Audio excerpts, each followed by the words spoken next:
राधा और श्री कृष्ण का प्रेम अमर है। राधा ने श्री कृष्ण से और श्री कृष्ण ने राधा से निस्वार्थ और आत्मिक प्रेम किया था। इसी प्रेम का कारण आज श्री कृष्ण के नाम के आगे राधा लगता है। राधे कृष्ण कोई रुक्मिणी कृष्ण क्यों नहीं कहता, जबकि रुक्मिणी भी तो राधा की तरह प्रेम करती थी। आओ जानते हैं राधा श्री कृष्ण प्रेम की अनसुनी बातें। अन्य पौराणिक कथाओं के अनुसार राधा श्री कृष्ण से 5 वर्ष बड़ी थी। राधा ने श्री कृष्ण को पहली बार जब देखा था, जबकि उनकी माँ यशोदा ने उन्हें ओखल में बांध दिया था। उन्हें देखकर राधा बेसुध सी हो गई थी और उनके प्रेम में पड़ गई थी। उन्हें लगा था कि यह किसी पूर्व जन्म का रिश्ता है।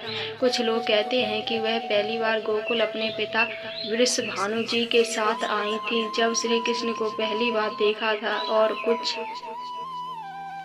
विद्वानों के अनुसार संकेत तीर्थ पर पहली बार दोनों की मुलाकात हुई थी। जो भी हो, लेकिन जब राधा ने श्री कृष्ण को देखा तो वह उनके प्रेम में पागल जैसी हो गई थी और श्री कृष्ण भी उन्हें देखकर बावरे हो गए थे। दोनों में प्रेम हो गया था। ब्रह्मा वैवर्त पुराण प्रगति खंड अध्याय 48 के अनुसार और यदुवंशियों के कुलगुरु गर्ग ऋषि द्वारा लिखित गर्ग संहिता की एक कथा के अनुसार एक बार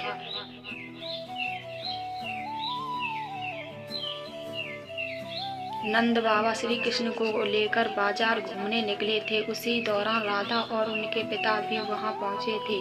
दोनों का वहां पहली बार मिलन हुआ। उस दौरान दोनों की ही उम्र बहुत छोटी थी। उस स्थान को सांकेतिक तीर्थ स्थान कहते हैं। संकेत का शब्दार्थ है पूर्व निषेध मिलने का स्थान। मान्यता है कि पिछले जन्म में ही दोनों ने यह तय कर लिया था कि हमें इस स्थान पर मिलना है।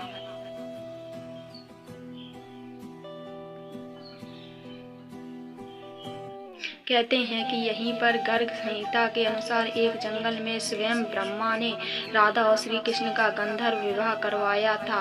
यहाँ हर साल राधा के जन्मदिन यानी राधा अष्टमी से लेकर अनंत चतुर्दशी के दिन तक मेला लगता है। ब्रह्मा वैवर्त पुराण की एक पौराणिक कथा के अनुसार श्री कृष्ण के साथ राधा गोलोक में रहती थी। एक बार उनकी अनुपस्थिति में श्री कृष्ण अपनी दूसरी पत्नी विराजा के साथ घूम रहे थे। तभी राधा आ गई। वे विरजा पर नाराज होकर वहां से चली गईं। श्री कृष्ण के सेवक और मित्र श्री दामा को राधा का यह व्यवहार ठीक नहीं लगा और वे राधा को भला बुरा कहने लगे। राधा ने क्रोधित होकर श्री दामा को अगले जन्म में शंखचूड़ नामक राक्षस बनने का श्राप दे दिया। इस पर श्री दामा ने भी उनको पृथ्वी लोक पर मनुष्य रूप में जन्म लेकर 100 वर्ष तक कृष्ण विरुद्ध का अश्राप दे दिया। राधा को जब श्राप मिला था तब श्री कृष्ण ने उसने कहता था कि तुम्हारा मनुष्य रूप में जन्म तो होगा, लेकिन तुम सदैव मेरे पास रहेगी। कारण उनसे मिलने के लिए बाहर निकल जाती थी। जब गांव में श्री कृष्ण राधा के प्रेम की चर्चा चल पड़ी तो राधा के समाज के लोगों ने उसका घर से बाहर निकलना बंद करवा दिया। फिर एक दिन श्री कृष्ण ने माता यशोदा से कह दिया कि माता, मैं राधा से विवाह करना चाहता हूँ। ये सुनकर यशोदा मैया ने कहा कि राधा तुम्हारे लिए ठीक लड़की नहीं है। पहला तो यह कि वह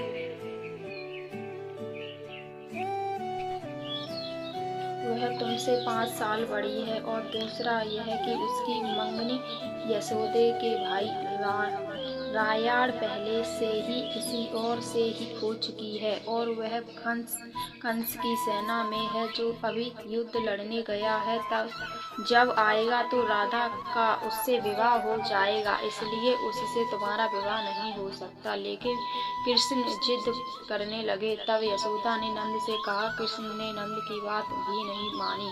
गर्ग ऋषि ने कृष्ण को समझाया कि